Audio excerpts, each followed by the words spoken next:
এখন তো পলিটিক্যাল পার্টির সঙ্গে মিটিং হলো, এখন অল অফিসার সঙ্গে মিটিং হচ্ছে, ওসি, ডিএসপি, আরও বিডিও, আপনার জেলা DM, SP, IG, DIG, ADG সবাই সঙ্গে মিটিং হচ্ছে। ওখানে ফিগার শেয়ার হবে কি কত ফিগার ছিল, কত অ্যারেস্ট হয়েছে, কত আর অ্যারেস্ট করতে হবে।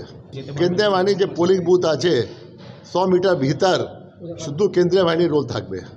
100 মিটার ভিতর কেউ ঢুকতে পারবে না যার ভোটার নেই, या যার কাছে আরও থেকে সার্টিফিকেট নেই, আরও থেকে ও নেই, আই কার্ড নেই, কি খাবার দিতে যাচ্ছে, জল দিতে যাচ্ছে, या কোনো মেকানিক আছে যে টিভি ঠিক করতে এসছে, সিসিটিভি ঠিক করতে এসছে, या ইভিএম ঠিক করতে এসছে।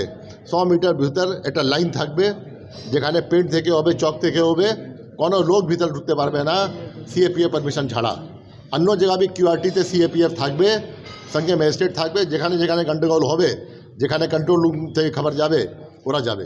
রাজ্য পুলিশ তো থাকছেই, রাজ্য পুলিশ তো সব আছে, লড়টা দেখছে, রাজ্য পুলিশকে বাইরে আছে। বুথে তো থাকে না, কোনোদিন থাকে না রাজ্য পুলিশ।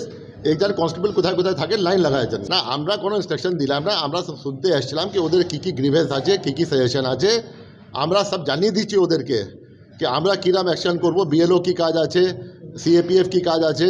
সবাইকে রিকোয়েস্ট করলাম আপনারা কি আপনারা ফ্রি অ্যান্ড ফেয়ার পোল জন্য সাহায্য করবেন। যদি বেশি গন্ডগোল হবে, কমপ্লেন্ট আসবে, তো আমরা রিপোল করাবো। একটা কনস্টিটুয়েন্সিতে যদি অনেক বেশি হবে, এটা দেখলাম কনস্টিটুয়েন্সিতে 300 বুথ আছে, 100 মধ্যে গন্ডগোল চলছে, প্রমাণ হয়ে যাবে কি হ্যাঁ হচ্ছে, তারপরে কাউন্টারমার্টে হতে পারে ইলেকশন। সেটাই নিয়ে তো আমরা মিটিং করতে যাচ্ছি। এখন ওসি সব থাকবেন, যে শুনলাম আমরা যে আমাদের কাছে ডেটা আছে ওটা নিয়ে আলাপ। কেউ আইন থেকে উপরে নেই, আপনার আইন আছে, সব ডেপুটেশন আছে, ইসিআই চাहे ওসি আছে, চাहे এসপি আছে, চাहे আমি আছি, চাहे অবজারভার আছে, all on deputation to ECI.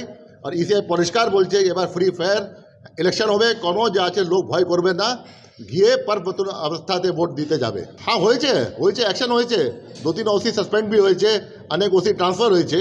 এই জেলাতে হয়েছে না হয়েছে আমার কাছে ডেটা নিয়ে হয়েছে। পর্যায়ী শ্রমিক যত হবে, যে পর্যায়ী শ্রমিক আছে ভোটার ইনফরমেশন স্লিপ ডিস্ট্রিবিউশন হয়ে গেছে, যে পর্যায়ী শ্রমিক এখানে আসবে আর যার ভোটার লিস্টে নাম আছে ভোট দিতে পারবে, কিন্তু উনি আসবেন না, অন্য লোক ভোট দেবেন, ওটা অ্যালাউ হবে না। আপনি কি অ্যাডভাইস করবেন কাকে? পরিযায়ী শ্রমিকদের জন্য কি অ্যাডভাইস করবেন? পর্যায়ী শ্রমিক যদি এখানে আসবেন খুব ভালো হবে, যদি ভোট দিতে আসবেন, ডেমোক্রেটিক রাইট এক্সারসাইজ করবেন, এর থেকে ভালো অবস্থা কী হবে? দেখুন ট্রাইব্যুনাল কাজ যে আছে, অন্য একজন অফিসার আছে দেখছেন,